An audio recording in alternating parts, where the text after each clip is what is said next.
DPRD Kabupaten Sumedang beserta Wakil Ketua DPRD Titus Diah mengadakan reses masa persidangan 1 anggota DPRD Kabupaten Sumedang tahun sidang 2022-2023. Digelar di hari Jumat 2 Desember 2022 bertempat di Bumi Perkemahan Pajaten, Dusun Cibolang, Desa Kebon Kalapa. Dihadiri sejumlah warga masyarakat dari Desa Kebon Kalapa, Kecamatan Cisarua. Dalam kegiatan reses banyak aspirasi yang disampaikan oleh warga masyarakat terkait beberapa potensi yang ada di Desa Kebon Kalapa. Reses adalah sebuah kegiatan yang dilakukan anggota dewan di luar masa sidang. Karena di luar masa sidang, maka reses dilakukan di luar gedung DPRD. Nah, pada kesempatan kali ini masa reses para anggota dewan berkesempatan untuk bertemu dengan orang-orang yang tinggal di daerah pemilihan masing-masing. Titus Diah mengatakan terkait beberapa program diharapkan bisa bersinergi. Salah satunya dengan adanya Bumi Perkemahan yang menjadi ikon Desa Kebon Kalapa. Saat ini DPRD Kabupaten Sumedang sedang melaksanakan pembahasan Raperda Desa Wisata. Hal ini erat kaitannya dengan beberapa potensi desa termasuk pengelolaan desa wisata. Titus Diah berharap bisa dikolaborasikan dengan Dinas Pariwisata, Kebudayaan, Pemuda dan Olahraga sehingga masuk di perencanaan daerah. Selain potensi desa wisata di Kecamatan Cisarua juga ada potensi para pelaku UMKM, yakni para perajin bongsang, untuk membuat satu kawasan yakni membentuk kampung bongsang. Memang di Dusun Cibolang ini ada potensi yang selama ini kan sudah membuming ya, ada desa ada potensi wisata namanya Bumi Perkemahan yang memang dari tahun berapa sebelum saya jadi anggota dewan ini udah muncul Bumi Perkemahan.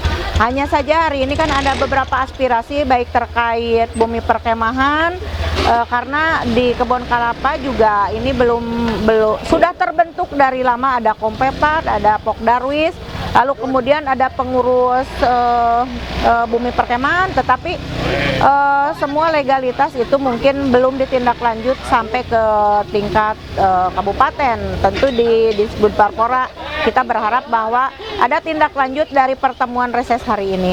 Lalu yang kedua, karena potensi di Desa Kebon Kalapa juga potensi mayoritasnya adalah para pengrajin bongsang, dan bagaimana para pelaku UMKM ini bisa bertahan hidup lalu kemudian bisa ada kemajuan, karena salah satunya itu selain dari aktivitas bongsangnya juga yang dibutuhkan adalah pemasaran. Tingkat pemasaran itulah nanti yang insya Allah kita juga ingin bahwa dengan komoditi adanya adanya pengrajin bongsang, saya berharap dan akan membentuk komunitas kampung bongsang, dan insya Allah mudah-mudahan itu sudah terrealisasikan di Januari tahun 2023.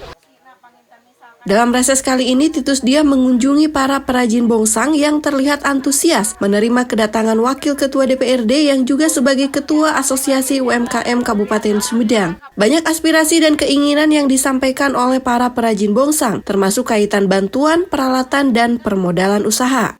Ya, saya ngerasa terima kasih udah dikunjungi sama Ibu. Mudah-mudahan apa yang Ibu dikasih saran gitu ya, mudah-mudahan terlaksana. Udah puluhan tahun, ya. 20 tahun selama ini untuk bantuan sudah ada menerima dari mana, Bu? Atau hanya sendiri? Baru sekarang. Jadi selama puluhan tahun iya. belum menerima bantuan dari pihak luar, baru sekarang. Iya, belum Yang ada. Ibu harapkan nih untuk kemajuan usaha Ibu apa saja? Pertama, pengen dikasih modal. Yang kedua, tambah-tambah sukses, tambah-tambah semangat ini kan lebih lancar gitu. Kedepannya pemasaran dibantu. Cuman setengah kan seminggu 4 kantet. 4 kantet.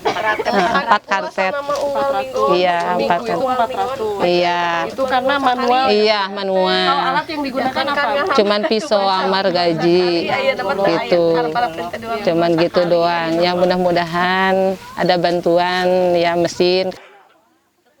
Titus Diah mengatakan di bulan Desember bantuan peralatan akan segera turun dan bantuan permodalan dapat diterima perajin paling lambat di bulan April 2023. Dengan adanya bantuan ini, Titus Diah berharap akan lebih meningkatkan pendapatan ekonomi masyarakat, khususnya untuk komunitas warga Cisarua yakni para perajin bongsang.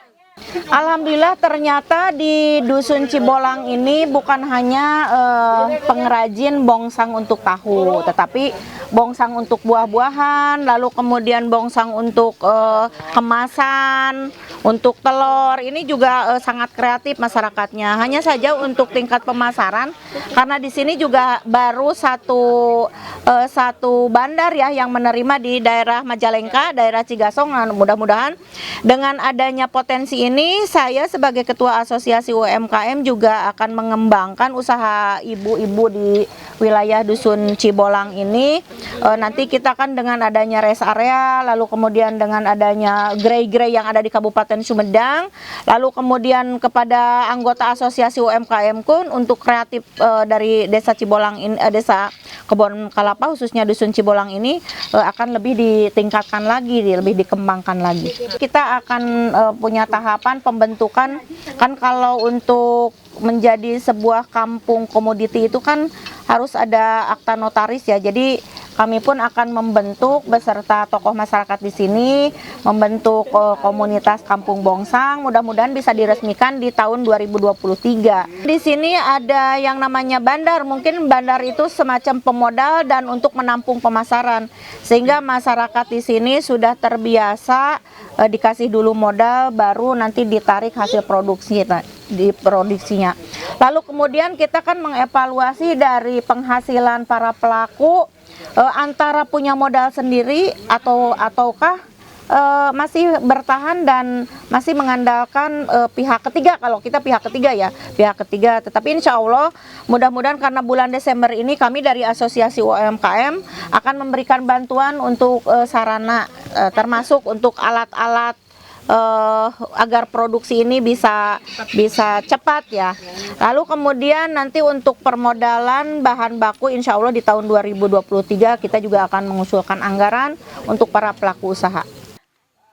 Tim Liputan Humas DPRD Kabupaten Sumedang mengabarkan.